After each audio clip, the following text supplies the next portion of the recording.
the front, it's very dark. And I was going to write a little post, and then it was like, no, I don't think that's going to be right. And then I was going to do a pre-recorded video, and I will be doing a video based on the Leo full moon, but I'll do that a little bit later. But I just wanted to have a little bit of a chat in relation to what some of those energies are, and it is going to be heart chakra activation. So, if the camera's a bit blurry, it's because it's not picking up on my pixels at the moment because I'm out the back. How are we all? So number one, there has been some thoughts with the Leo moon coming through. Now at the moment, the moon is transiting Cancer, so we are in the inner child, the abandonment wounds, and it's really activating that wound. So it's dark out here. You can hardly see me, but I'm quietly sitting out the back. Hi, Giggle. So I had a coaching session tonight, and obviously I've had coaching sessions all week, plus I've been pre-recording the videos.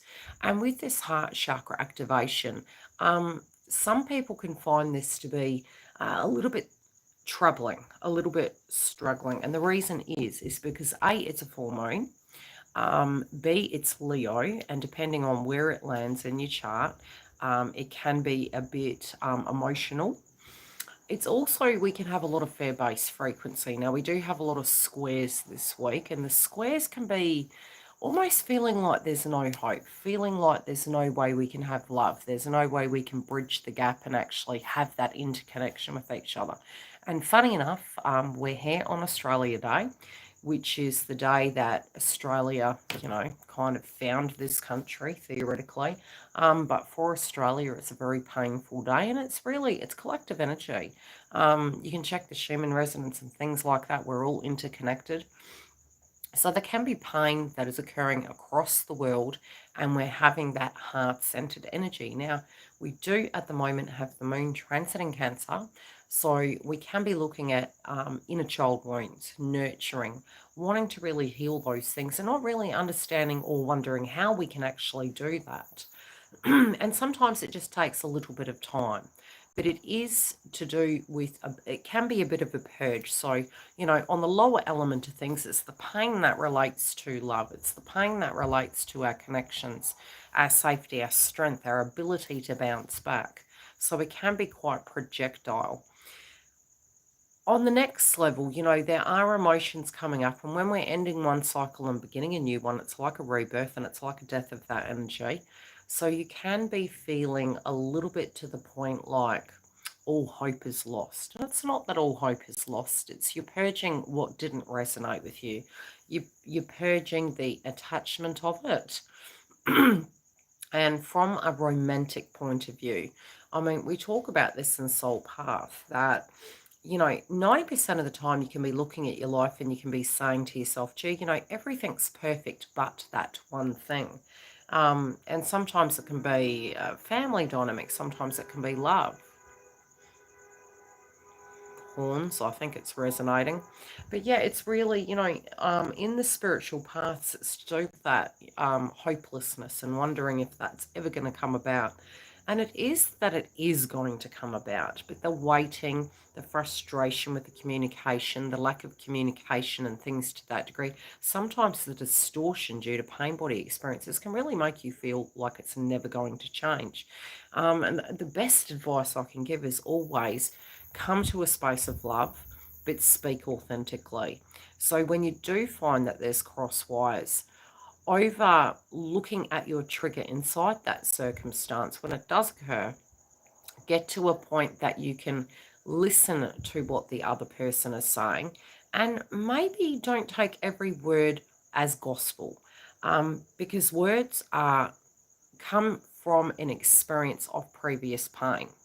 They also come from, a history, so to speak. So we may have a connection previously that hurt us, and then when we come back into it, are we speaking authentically from our current state of where we are, or are we talking about a painful perspective of the past? So when it does come to the communication, especially with a lot of you that are going to be having a lot of communication coming in from twin, sometimes you do need to understand that that person is different, but both of you have had painful past, not just the resonance of what's happened between you.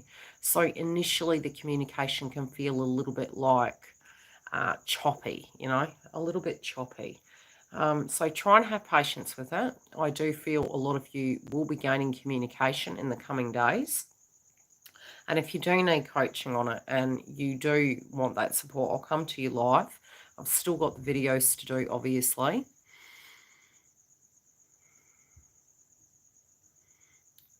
Apologised. Really? Talking about inner child wounds. My second boyfriend, twin, was the first. Showed up at my door after 47 years. Said someone let go to... It is really closing out cycles. It's, it's making peace with those things. And that's why I said, during Mercury retrograde, it can be various people. It can be a friendship. It can be an old circumstance. I know in a regression sense, the dream state is coming through to that degree, that we are traveling back in time. We are traveling back to things that we've forgotten, things that really are unfinished business. And, you can't, theoretically, we can't open a door without closing another one. Yes and no. It's always going to be there, but it's those things that we feel unresolved. We should always live in our truth. So if that means that that human being can be at peace and they feel they've done all they can, that's really the way to live. It's about, living in the moment, number one, not sweeping things under the carpet, but getting to a point that you can actually make peace with those cycles and move forward. Yeah, there you go. And 9 times out of 10, when energies start coming towards you, so too will counterpart. But there is a lot of pain coming up in feminines at the moment. So, know that you're not alone. Know that I've been there myself. The ascension path is a horrific. It's horrible. It's really horrible. Make peace. Try and be present in the moment. Try not to get scared. The full moon time is probably not the time to actually go out and socialise. There can be a lot of aggression because there are squares.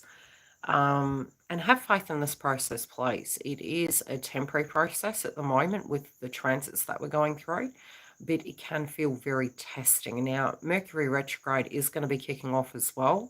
We're going to be having a new moon in Aquarius next month, but the resonance of that Leo energy will still be tying up those loose ends, old things from the past. But really, look at the full moon as an opportunity to maybe diary, to write down some of those things. Write a letter to yourself, especially come Valentine's Day. Do something purposeful and meaningful that you can write down your thoughts. Actually spend time with yourself and listen to how you're feeling about a circumstance. And then, cast it into the wind. Burn it, cast it into the wind, release it, do a ceremony, and let go. Have a bubble bath. Do something that is deeply nurturing and loving towards yourself. And then set the intention in your mind that you have no attachment and you're going to allow a very brand new beginning, whatever that is meant to be. But trust that process. But again, remember, full moons can be purges. There's very, very interesting astrology at the moment, so no doubt it will be very large in a sense of frequency. But nevertheless, just trust that process. It's temporary. And where you will be, after that fact will start shifting and changing. Now, during the Mercury retrograde, yes, communication from the past can be coming back. And because we had a lot of that lineage that was very Capricorn in nature, it's almost like a lot of our beings and doings inside of connections were almost like the 1800s. And those situations really don't resonate in this day and age. We don't have the woman, all the time having that ability to be home, cooking and cleaning and just being mum. And that goes for males as well. So it is very much yin and yang. And a lot of, what would I say? When we say we're anchoring the energy in, I had a client message me the other day. She'd watched a video. Big shout out to her. She knows who she is. I'll keep her anonymous. But I think when we start linking wounds, we realize when we listen to certain readings, we listen to beliefs we previously had and new beliefs we now have.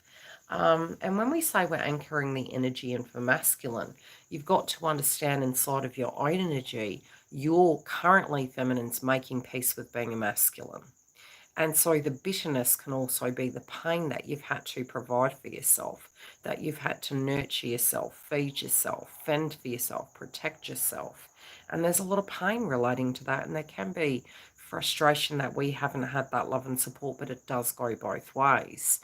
So, look at it from that polarity at this point. Make peace with that. Love that aspect of yourself, and then love the innocence of the feminine that did feel quite abandoned in that time and need. That did need that strong energy near her side. But be super proud of yourself, as too can the masculines be, because both of us in the yin and yang, masculine and feminines, are integrating that energy. And in the weeks coming, there can be a very deep transformation with both. I'll leave you with that. I will come back again later. I'll put a community post up and I'll see you on the other side.